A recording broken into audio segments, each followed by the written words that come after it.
YouTube channel ಎಲ್ಲರೂ ಹೇಗಿದ್ರೆ ಎಲ್ಲರೂ ಚೆನ್ನಾಗಿದ್ರೆ ಅಂತ ಅಂದ್ಬಿಟ್ಟು ವ್ಲಾಗ್ನ ಸ್ಟಾರ್ಟ್ ಮಾಡ್ತೀನಿ. ಇದು ಬಂದು ಸಂಡೇ ವ್ಲಾಗ್ ಆಗಿರುತ್ತೆ.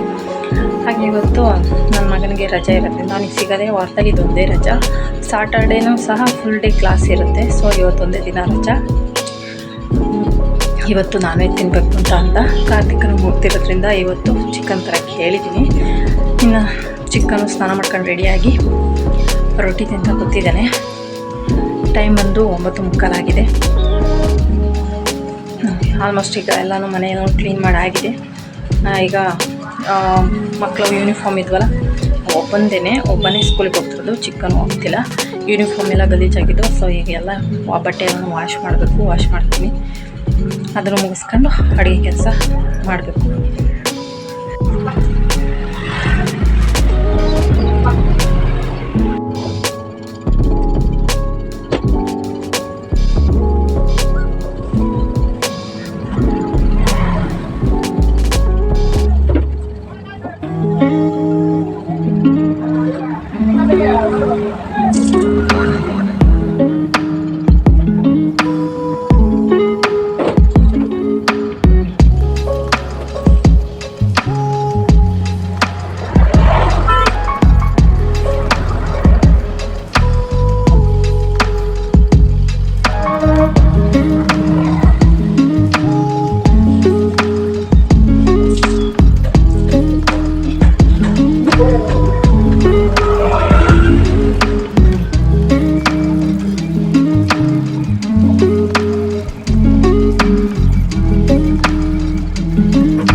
ಬೆಡ್ಶೀಟ್ ಇದೆ, ಅದನ್ನು ಕಳೆದ್ರೆ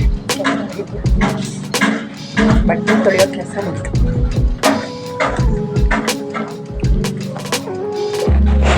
ಏನು ಮಾಡ್ತಿದ್ಯಾ?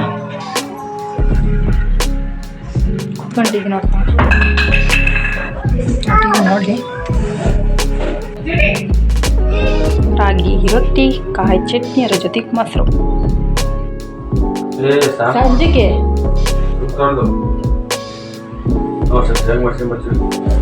ಮಾಡ್ಕೊಬೋದು, ಸಾಯಂಕಾಲ ಮಾಡ್ಕೊ.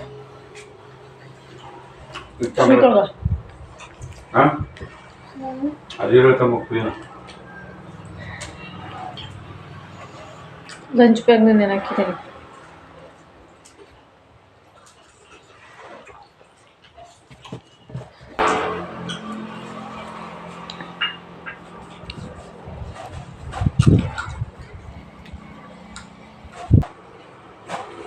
ಏನದು? ಏನ್ ಮಾಡ್ತಾವನೆ? ಬಂದ್ರೆ ಮಾತ್ರ ತಿಗಂದ ಕಡಿತೀನಿ. ಖುಷಿ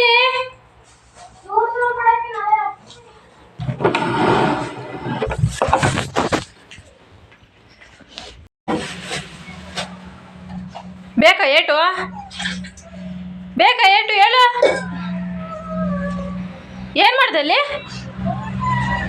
ಹೆಂಗದ್ರ ಥರ ಯಾವಾಗಲೂ ಹೇಳ್ತಾ ಇರ್ತಾನೆ. ಇದೋಳ ಮೇಲೆ ಬಾ. ಆ ರಸ್ಕಂಗೆ ಪುಡಿ ಮಾಡಿದ್ಯಲ್ಲ, ತಿನ್ನೋರು ಯಾರು ಹೇಳೋದ?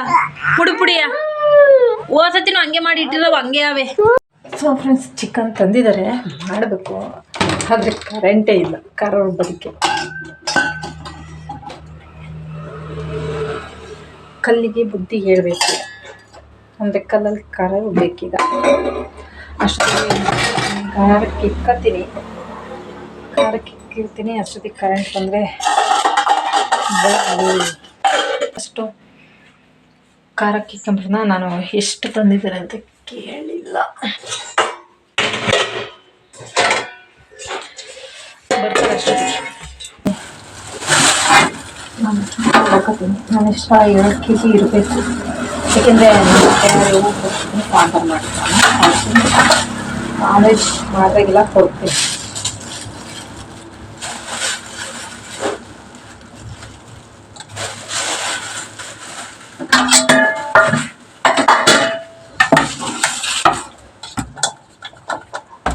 ಎರಡು kg ಇದೆ ಅನ್ಕೋತೀನಿ.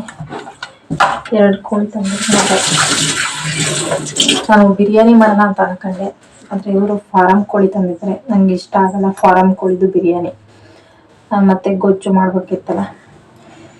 ಈಗ ಬಿಸಿ ಮುದ್ದೆ, ಅನ್ನ, ಹಾಗೆ ಚಿಕನ್ ಸಾರು. ಫ್ರೈ ಮಾಡಲ್ಲ, ಯಾಕೆಂದರೆ ನಾನು ಪುನಿಗೆ ಫ್ರೈ ತಿಂದು ಅಂದರೆ ಕೆಮ್ಮು ಆಗೋದಿಲ್ಲ ಅವನಿಗೆ. ಏನೋ ಚಿಕನ್ ಫ್ರೈಯೇ ತಿನ್ನಂಗಿಲ್ಲ, ಮಟನ್ ಫ್ರೈ ತಿನ್ನಂಗಿಲ್ಲ. ಮನೇಲಿ ಫ್ರೈಯೇ ಮಾಡಲ್ಲ ನಾನು. ಇಲ್ಲಿ ದಪ್ಪಿರುಳ್ಳಿ 4 ತಗೊಂಡಿದ್ದೀನಿ. ಹಾಗೆ 2.5 kg ಇದನ್ನು ನಾನು ಖಾರಕ್ಕೆ ಇಕ್ಕಿರೋದು. ಶುಂಠಿನೂ ಅಷ್ಟೇ 1 ಮುಷ್ಟಿ ಅಷ್ಟು 2.5 kg. ಹಾಗೆ ಇದರಲ್ಲಿ ನಾನು ಇದೇ ಮುಷ್ಟಿಲಿ 2.5 kg 2.5 ಇಡಿ ತಾಡಿದ್ನಿ. ಮುಷ್ಟಿ 2 ಮುಷ್ಟಿ ಹಂಗೆ ಅರ್ಧ ಅಷ್ಟು ಬೆಳ್ಳುಳ್ಳಿ ಹಾಕಿದ್ದೀನಿ. ಗೊತ್ತಾಯ್ತಲ್ಲ, ನಾನು ಇಷ್ಟೇ ರುಬ್ಕೊಳ್ಳೋದು ಫಸ್ಟು. ಆಮೇಲೆ ಏನಿದ್ರು ಕಡಲೆಕಾಯಿ ಅಷ್ಟೇ ರುಬ್ಕೊಳ್ಳೋದು. ಈಗ ಕೊತ್ತಂಬರಿನ ಹೆಚ್ಚಿಗೆತೀನಿ ನಾನು, ರುಬ್ಬಲ್ಲ. ಸೊ ಇದನ್ನ ಜಾರಿಗೆ ಹಾಕೊಬಿಡೋಣ. ಕರೆಂಟ್ ಇರಲಿಲ್ಲ, ಕರೆಂಟ್ ಹೋಗಿತ್ತು. ಅಂದರೆ ನಮ್ಮದು ಸಿಟಿ ಲೈನು. ನಮ್ಮನೆ ಬಿಟ್ಬಿಟ್ಟು ಸ್ವಲ್ಪ ಆ ಕಡೆಗೆ ಹೋದರೆ ಹಳ್ಳಿ ಲೈನು ನಿರಂತರ ಕರೆಂಟ್ ಇತ್ತು. ಸಿಟಿ ಲೈನ್ ಇರಲಿಲ್ಲ. ಹೋಗಿ ಖಾರ ರುಬ್ಬಿಸ್ಕೊಂಬಂದೆ. ಏನು ನಮ್ಮನೆ ಬಿಟ್ಟು ಹಿಂಗೆ ಸ್ವಲ್ಪ ಕೆಳಗೆ ಅಷ್ಟೇ. ಅಲ್ಲೇ ಹೋಗಿ ಖಾರ ರುಬ್ಬಿಸ್ಕೊಂಡ್ಬಂದಿದ್ದಾಯ್ತು. ರುಬ್ಬಿಸ್ಕೊಂಡು ಮನೆಗೆ ಬಂದಿದ್ದೀನಿ. ಕರೆಂಟ್ ಬಂದತ್ತೆ. ಸ್ವಲ್ಪ ಇಲ್ಲಿ ಆಯಿಲ್ ಹಾಕತ್ತಿದ್ದೀನಿ. ಸ್ವಲ್ಪ ನೆಣದ ಮಾಂಸ ಆಗಿರೋದ್ರಿಂದ ನಾನಿಲ್ಲಿ ಸ್ವಲ್ಪನೇ ಆಯಿಲ್ ಹಾಕತ್ತಿದ್ದೀನಿ. ಬೋಟಿಗೂ ಅಷ್ಟೇ ಇಲ್ಲಿ ಸ್ವಲ್ಪನೇ ಆಯಿಲ್ ಹಾಕ್ತಿದ್ದೀನಿ, ಸಾಕಾಗುತ್ತೆ.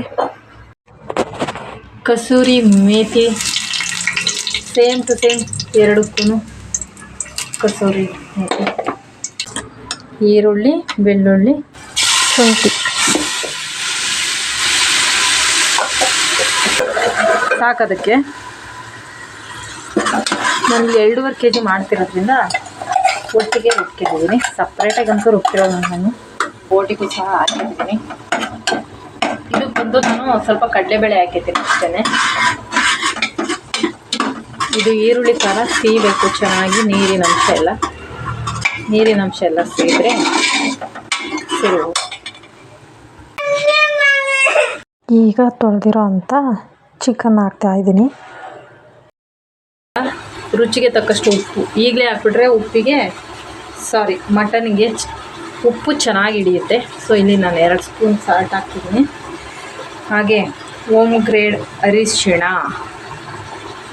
ಸಾಕು. ಇಷ್ಟು ಹಾಕಿದ್ರೆ ಮನೆಯದೇ ಅಲ್ವ, ಸ್ವಲ್ಪ ಕಲರ್ ಜಾಸ್ತಿನೇ ಬರುತ್ತೆ. ಸೇಮ್ ಬೋಟಿಗೂ ಅಷ್ಟೇ, ಸೇಮ್ ಅಡುಗೆ ಅರಿಶಿಣ. ಅದಕ್ಕೆ ಉಪ್ಪು. ಸೊ ಈಗ ಇದನ್ನು ಚೆನ್ನಾಗಿ ಮಿಕ್ಸ್ ಮಾಡಿ. ಸೊ ಮಿಕ್ಸ್ ಮಾಡಿಬಿಟ್ಟು ಇದು ನೀರು ಸಿಹಿ ತನಕ ಬಿಡಬೇಕು. ಸ್ವಲ್ಪ ಕೊತ್ತಂಬರಿ. ಇದಕ್ಕೀಗ ಮಸಾಲೆ ಹಾಕಬೇಕು. ಇದಕ್ಕೂ ಅಷ್ಟೇ ಈಗ ಚೆನ್ನಾಗಿ ಬೇಯ್ತಾ ಇದೆ. ಈಗ ಬೇಯಬೇಕಾದ್ರೆ ಸ್ವಲ್ಪ ಕೊತ್ತಂಬರಿ,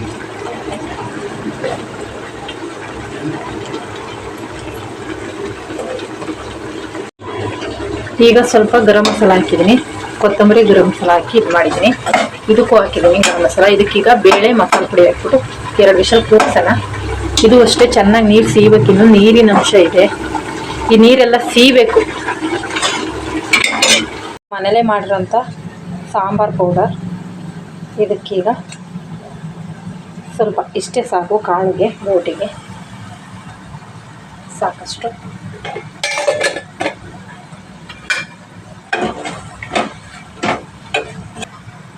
ಸ್ವಲ್ಪ ನೀರು,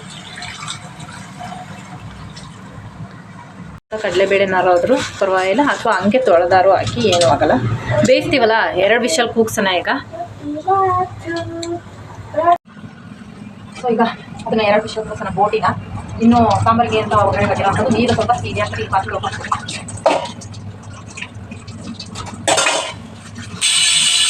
ಸೊ ಬೋಟಿಗೆ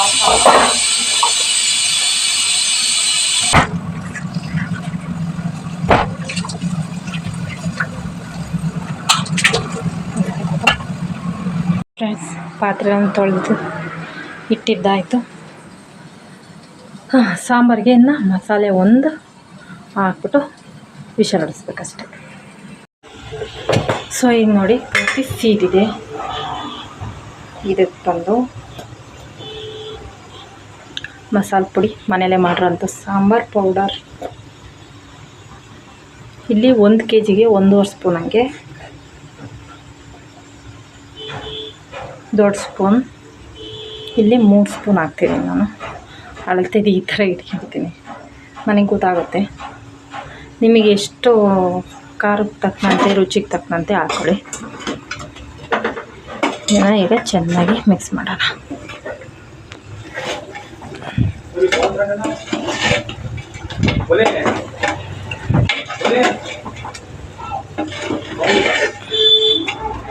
ಈಗ ಇದಕ್ಕೆ ರುಬ್ಬಿರೋಂಥ ಕಾಯಿ ರಸ ಬೋಟ್ಗೊಸಿ ಇಟ್ಕೊಂಡು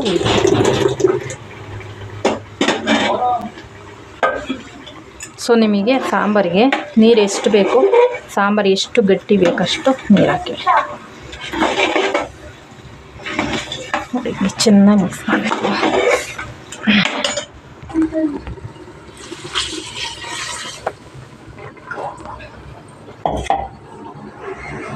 ಸೊ ನಿಮಗೆ ಎಷ್ಟು ನೀರು ಬೇಕಾಗುತ್ತೆ ಅಷ್ಟು ನೀರು ಹಾಕಿ.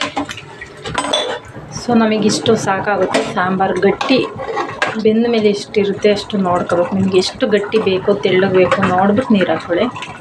ನನಗೆ ಇಲ್ಲಿ ಸಾಕಾಗುತ್ತೆ. ಹಾಗೆ ಇಲ್ಲಿ ಬೋಟಿಗೂ ಅಷ್ಟೇ ಕಾಯಿ ರಸ ಹಾಕಿದ್ದೀನಿ, ಬೆಂದಿದೆ. ಇದು ಒಂದು ಕುದೀಲಿ. ಇದ್ರ ಜೊತೆಗೆ ತುರಿದಿರೋಂಥ ಕಾಯಿ ಹಾಕಿಬಿಟ್ಟು ಬೇಯಿಸಿದರೆ ಮುಗೀತಿದ್ದು. ಹೊಡೆದಿಟ್ಟಿದ್ದೀನಿ.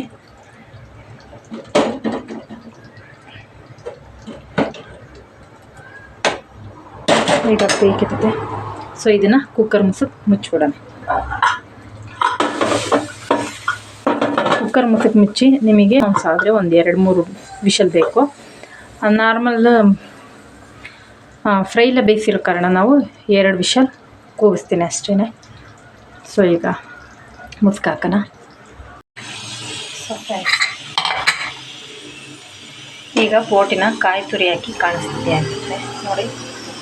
ಕಾಯಿ ತುರಿ ಹಾಕಿ ಬೇಯಿಸಿಟ್ಟಿದ್ದೀನಿ. ಇದು ಬೋಟಿ ಆಗೋಯ್ತೆ, ಮಾಡೇ ಆಗಿದೆ. ಸಾಂಬಾರು ಇಟ್ಟಿದ್ದೀನಿ, ಏನೂ ವಿಷಲ್ ಆಗಿಲ್ಲ. 2 ವಿಷಲ್ ಆದಮೇಲೆ ಆಫ್ ಮಾಡೋಣ. ಸೊ ರೆಡಿಯಾಗಿದೆ. ಇದು ಬೋಟಿ ಕಾಳು, ಹಾಗೆ ಅನ್ನದ ಜೊತೆ ಚಿಕನ್ ಸಾರು, ಅದರ ಜೊತೆಗೆ ಸೌತೆಕಾಯಿ, ನಿಂಬೆಹಣ್ಣು, ಈರುಳ್ಳಿ. ಸಾಕಾದಾಗಿತ್ತು. ಟೇಸ್ಟ್ ಮಾತ್ರ ನೀವು ಒಂದು ಸಲ ಟ್ರೈ ಮಾಡಿ. ಹಾಗೆ ನಾನು 15 ದಿನದಿಂದ ಕೂಡಿಟ್ಟಂತಹ ಹಾಲಿನ ಕೆನೆಯಿಂದ ಸ್ವಲ್ಪ ಬೆಣ್ಣೆ ತಕ್ಕೊಂಬಿಡೋಣ ಅಂತ ಅಂದ್ಬಿಟ್ಟು ಕಡಿತಾ ಇದ್ದೆ. ಇದು ನಾರ್ಮಲಾಗಿ ಸ್ವಲ್ಪ ನೀರು ಹಾಕಬೇಕು, ಕೆನೆಗೆ ಹಾಕೊಂಬಿಟ್ಟು ಕಡಿಬೇಕು. ಇದನ್ನು ಹಂಗೆ ಇದು ಮಾಡಿಬಿಟ್ಟು ಹಾಕಿದರೆ ಚೆನ್ನಾಗಿರಲ್ಲ. ಸೊ ನಾನಿಲ್ಲಿ ಕಡಿದು ಸ್ವಲ್ಪ ಬೆಣ್ಣೆ ತೆಗೆದು ಮನೆಗೆ ಅಂತ ಎತ್ತಿಟ್ಕೊಂಡೆ. ಸ್ವಲ್ಪನೇ ಈ ಕೆನೆ ಇದ್ದಿದ್ದು, 15 ದಿನದಲ್ವ, ಜಾಸ್ತಿ ಕೆನೆನೂ ಇರಲಿಲ್ಲ, ಸ್ವಲ್ಪನೇ ಕೂಡಿಟ್ಟಿದ್ದು. ಸೊ ಸ್ವಲ್ಪ ಬತ್ತು, ಅದನ್ನೀಗ ನಾನು ಫ್ರಿಜ್ಜಿಗೆ ಇಟ್ಬಿಡ್ತೀನಿ. ಸೊ ಫ್ರೆಂಡ್ಸ್, ಇವತ್ತಿನ ವೀಡಿಯೋನ ಇಲ್ಲಿಗೆ ಎಂಡ್ ಮಾಡ್ತಿದ್ದೀನಿ. ಹಾಗೆ ಮತ್ತೆ ಮುಂದಿನ ಲಾಗಲ್ಲಿ ಸಿಗೋಣ. ಟೇಕ್ ಕೇರ್, ಬಾಯ್.